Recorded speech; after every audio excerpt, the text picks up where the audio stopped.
Welcome Telangana నేను ఈ సందర్భంగా ఈ మధ్యలో టూర్ చేసినటువంటి సందర్భంలో తెలంగాణ ప్రజల విషయాలు మాత్రమే నేను పెద్ద ఎత్తున చెప్పడం జరిగింది తప్పితే నా పర్సనల్ ఎజెండా ఏమీ లేదు. నాకు వ్యక్తిగతంగా ఎవరి మీద ద్వేషం లేదు, ఎవరి మీద ప్రేమ లేదు. కానీ నేను రాసినటువంటి లేఖ చాలా అంతర్గతంగా పార్టీలో మా నాయకుడికి రాసినటువంటిది అటువంటిది బహిర్గతమైందంటే మరి దాని వెనుక ఉన్నటువంటిది ఆలోచించుకోవాల్సినటువంటి సందర్భం.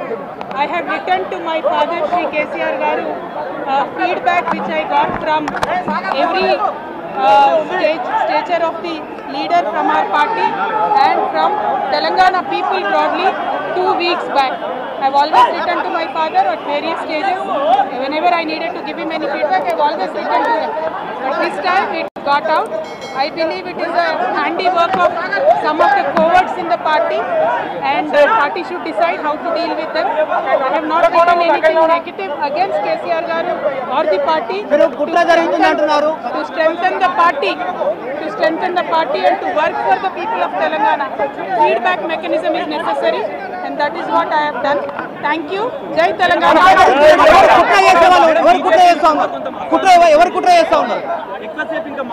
కేసీఆర్ గారు దేవుడు, కేసీఆర్ గారు దేవుడు. కానీ కేసీఆర్ గారి చుట్టూ కొన్ని దయ్యాలు ఉన్నాయి. వాళ్ళ వల్ల చాలా నష్టం జరుగుతున్నది. పార్టీలో ఉండేటటువంటి నాకు, నేను కేసీఆర్ గారి కూతుర్ని, అంతరంగికంగా నేను రాసినటువంటి లేఖనే బయటికి వచ్చిందంటే మరి ఇతర సామాన్యుల సంగతి, ఇతరుల పరిస్థితి ఏంటి పార్టీలో అన్నది ఇవాళ చర్చ జరగాల్సినటువంటి అవసరం ఉన్నది. దానికోసమే ఇవాళ నేను మీతో మాట్లాడుతూ ఉన్నా తప్పితే రెగ్యులర్గా నేను ఇచ్చిన ఫీడ్బ్యాక్ అందులో స్పెషల్ ఏం లేదు. ఏ మీటింగ్ అయినా ఏదైనా కూడా నేను సార్కి ఇస్తానే ఉంటాను. కానీ ఈసారి ప్రత్యేకించి బయటికి రావడం అన్నది నేను బాధాకరంగానే ఉన్నది. అయితే ఈ లేఖ, ఈ విషయం అంతా చూసుకొని కాంగ్రెస్ బీజేపీ పార్టీలు బాగా సంబరపడుతున్నట్టున్నాయి. కోతి కొబ్బరికాయ దొరికినట్టుగా ఏదో బీఆర్ఎస్ పార్టీ ఆగమైంది, కేసీఆర్ గారికి ఏమైంది, అంత సీన్ లేదు. మా నాయకుడు కేసీఆర్ గారే. కేసీఆర్ గారి నాయకత్వంలోనే తెలంగాణ బాగుపడుతుంది, ముందుకు పోతుంది. అందులో ఎటువంటి అనుమానం లేదు.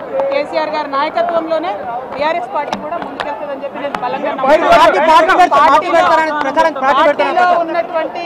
పార్టీలో ఉన్నటువంటి చిన్న చిన్న లోపాలను డిస్కస్ చేసుకొని సవరించుకొని కోవట్లను పక్కకు జరుపుకుంటూ ముందుకు పోతే పార్టీ 10 కాలాల పాటు చల్లగుంటుంది అనేటువంటి నా భావన.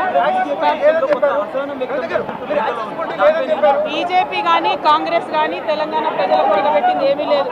2 పార్టీలు కూడా తెలంగాణను ఫెయిల్ చేసినాయి. ఆ 2 పార్టీలకు కూడా ఆల్టర్నేటివ్ కేసీఆర్ గారి నాయకత్వమే. ఆ కేసీఆర్ గారి నాయకత్వంలోనే తెలంగాణ ముందుకు పోతుందని చెప్పి నేను బలంగా నమ్ముతా ఉన్నాను. Thank you. బ్రదర్, మీకు ఒక మాట, ఇంత ఇంపార్టెంట్ ఇష్యూ చెప్తే నువ్వు దేవుడు దయ్యం అనబడుతుంది. ఇప్పుడు ప్రస్తుతం మాకు తెలంగాణకు పట్టిన దయ్యం మాత్రం రేవంత్ రెడ్డి.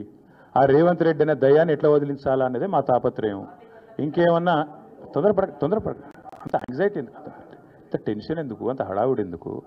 నేను చెప్పేది ఏమంటే తెలంగాణకు పట్టిన శని కాంగ్రెసు, తెలంగాణకు పట్టిన దయ్యం రేవంత్ రెడ్డి. ఇప్పుడు ఆ దయ్యాన్ని, శనిని ఎట్లా వదిలించాలనేది మా టార్గెట్. ఇక మీరు చెప్పే టెన్షన్ ఎందుకే అంతగానో మాట్లాడి రాదు, ఎందుకు అంత ఎగబడుతున్నావు? నేను అనేది ఏమంటే మీరు ఒకటి గుర్తుపెట్టుకోండి. లోక్సభ ఎన్నికలకు ముందు మేము పార్లమెంటు నియోజకవర్గాల వారీగా సమావేశాలు పెట్టాం, సమీక్ష సమావేశం. ఇక్కడ అసెంబ్లీలో ఓడిపోయాము, ఎట్లా ముందుకు పోవాలని చెప్పి దాదాపు 17 రోజుల పాటు మీరందరూ చూశారు. ఇక్కడే వేల మంది కార్యకర్తలతో కూర్చొని దాదాపు 7, 8, 9, 10 గంటలు వారితో చర్చించాం. ఆ ప్రాసెస్లో చాలామంది డైరెక్ట్గా మైక్లో మాట్లాడిన వాళ్ళు ఉన్నారు, కొంతమంది చిట్టీల మీద రాసిచ్చిన వాళ్ళు ఉన్నారు, కొంతమంది కేసీఆర్ గారికి ఉత్తరం అందించండి అని చెప్పి ఉత్తరాలు ఇచ్చిన వాళ్ళు ఉన్నారు. కాబట్టి మా పార్టీలో we encourage open culture, democracy కాబట్టి, డెమోక్రాటిక్ పార్టీ కాబట్టి, ప్రజాస్వామిక స్ఫూర్తి ఉన్న పార్టీ కాబట్టి మా పార్టీ అధ్యక్షుల వారికి ఎవరైనా సూచనలు చేయాలనుకుంటే ఉత్తరాలు రాయొచ్చు.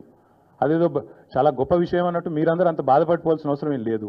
నేను అనేది ఏమంటే మా పార్టీలో డెమోక్రసీ ఉంది కాబట్టి మా పార్టీ అధ్యక్షుల వారికి, మా పార్టీ నాయకులు ఎవరైనా సరే అప్పుడప్పుడు సూచనలు, సలహాల రూపంలో లిఖితపూర్వకంగా ఇవ్వచ్చు, ఓరల్గా ఇవ్వచ్చు, రకరకాలుగా ఇవ్వచ్చు.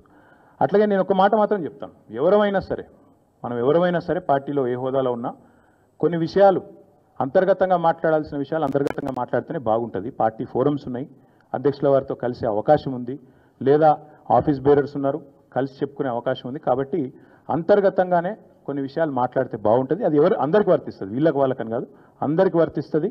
తప్పకుండా ఎవరమైనా ఒకటే, ఈ పార్టీలో అందరం కార్యకర్తలమే, అందరికీ కూడా ఇదే సూత్రం వర్తిస్తుంది. కాబట్టి మీరు కూడా దయచేసి ఇంత ఇంపార్టెంట్ ఇష్యూ మాట్లాడితే దీని మళ్ళీ మీరు, నాకు తెలుసు మీ సంగతి, you are intelligent, unfortunately I'm also intelligent. కాబట్టి నేనేమంటానంటే మీరు ఏం పెడతారో, మీరు ఏం మీటింగ్ పెడతారో తెల్లారు నాకు తెలుసు, మీ బాధలు కూడా నాకు తెలుసు, మీ మేనేజ్మెంట్లోకి ఉండే అవస్థలు నాకు తెలుసు, రేవంత్ రెడ్డి గారి ఒత్తిళ్లు తెలుసు.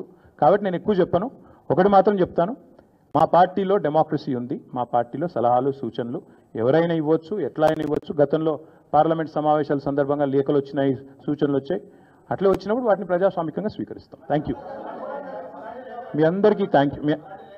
నేషనల్ హెరాల్డ్ విషయంలో ఏమైనా అడగదలుచుకుంటే బ్యాక్ టీవీ కానీ ఇంకో టీవీ కానీ అడగచ్చు.